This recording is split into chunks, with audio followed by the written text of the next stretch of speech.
is Kiki. Welcome to my channel Himalayan Dumplings, where I share Tibetan recipes both old and new.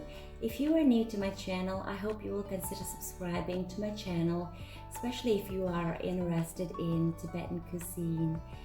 The recipe I'm going to share with you today is for a dish we call Shogo Khatsa in Tibetan, which essentially translates to spicy potatoes, curried potatoes in Tibetan.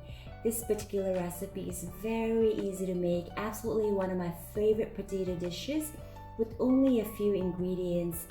It's a recipe that a schoolmate of mine shared with me many years ago. I've adapted it a bit to my preferences, so I hope you will like it. It's definitely a dish that's very popular amongst the Himalayan community in general, especially in a small town called Darjeeling in India.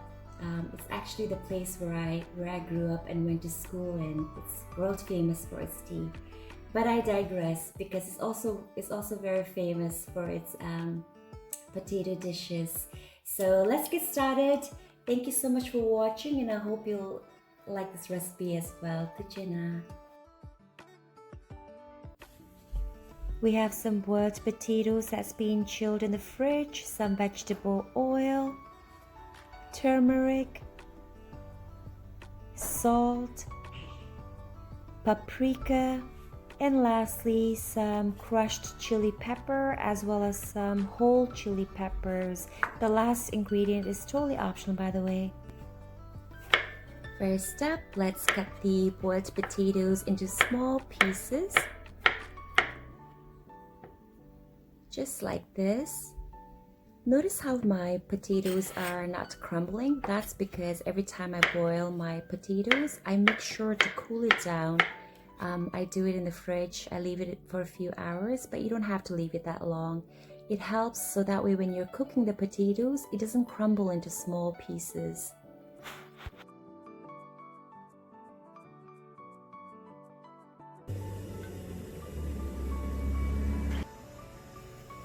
I want to make sure the oil is heated before I add my first ingredient, which is panch phoron.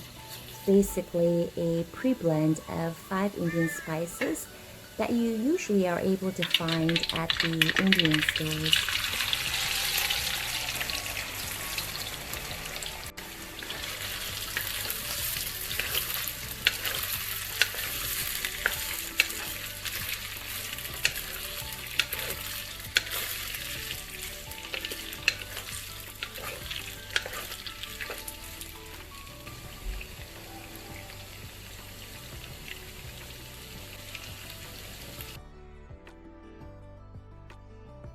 In this step, you want to make sure you mix the spices really good, so that way every single piece of potato is very nicely coated and seasoned with the spices you have added. This step again is completely optional. You can adjust the portion depending on your preference for spice.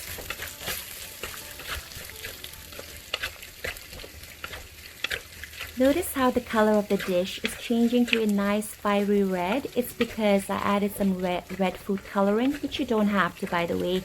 You can instead add red Kashmiri chili powder to give that nice fiery hue to your dish. And that's it for the recipe. It really is that simple.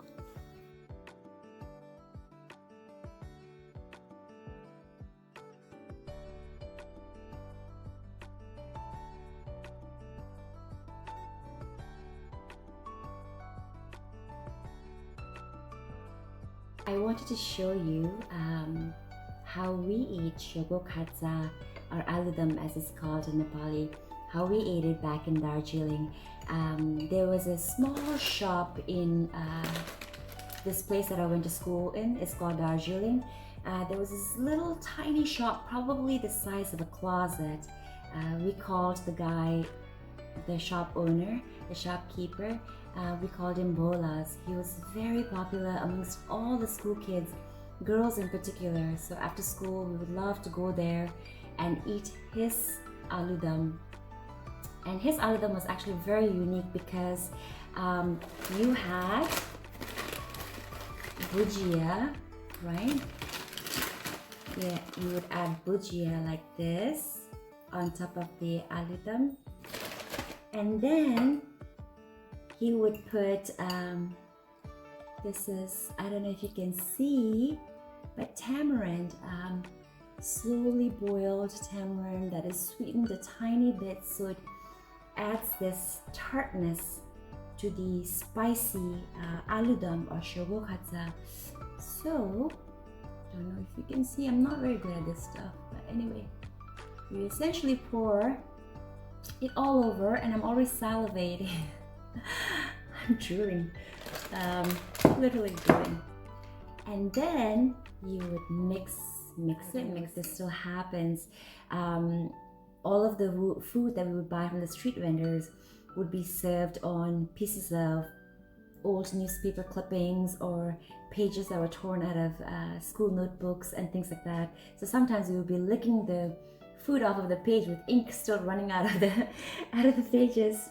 Good times. But anyway, here we go. I'm literally drooling.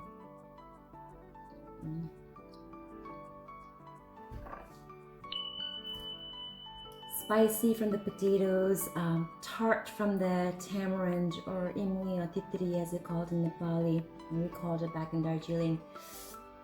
It's just an explosion of flavors. So if you like potatoes, you like spiciness, this dish is definitely a keeper.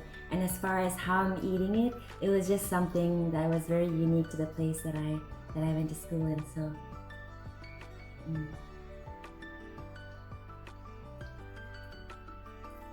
So good. Reliving my childhood through a simple dish made out of potatoes. It reminds me so much of my late Momola as well.